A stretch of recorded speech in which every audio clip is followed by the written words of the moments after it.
She never wrote a will, but she wrote a sentence that would outlive her. One offhand remark, tossed out at 20, became a legal ghost that haunted America for 15 years. This is not a ghost story. This is Case Files Special. The voice on the feeding tube. Terri Schiavo, 26 years old, suburban Florida, bulimia hiding behind newlywed smiles.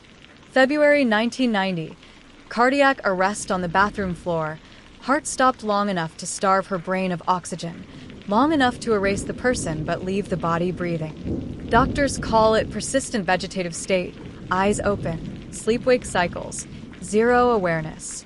Mom and dad see a daughter who squeezes their fingers when they pray. Husband Michael remembers the offhand sentence, "I wouldn't want to live like a vegetable."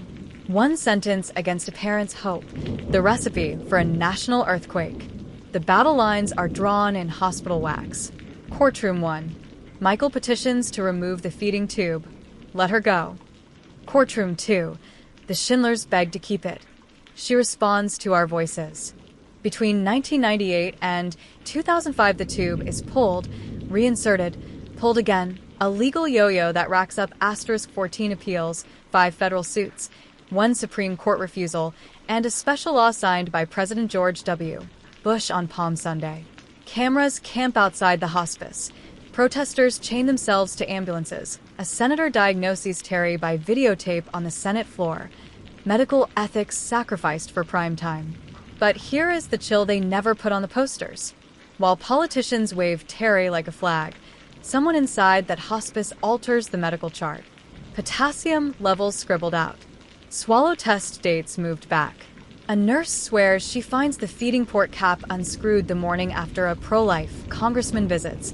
A loose cap that could let air in, stomach acid out, infection crawl up the tubing. Security footage? Erased by system reboot.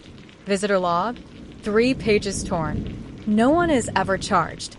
The headlines are too busy screaming about death panels to notice a possible hands-on homicide hiding inside the right to die debate. March 18, 2005. Tube removed for the final time. 13 days without nutrition, without hydration, without answers to who tampered with her care. March 31st, her heart finally stops. Autopsy shows brains half the normal weight.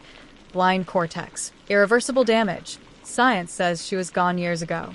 Yet the scar on her abdomen is fresh, unexplained, never documented in surgery notes.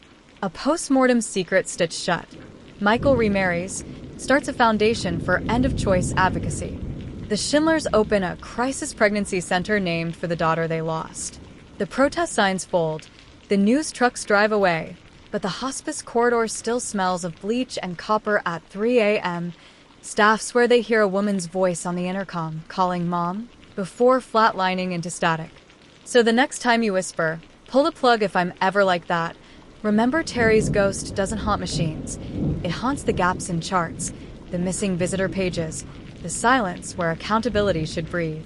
Write your will, seal it, share it. Or someone else might write your ending and sign it in your blood. I'm your host. Stay curious and stay documented.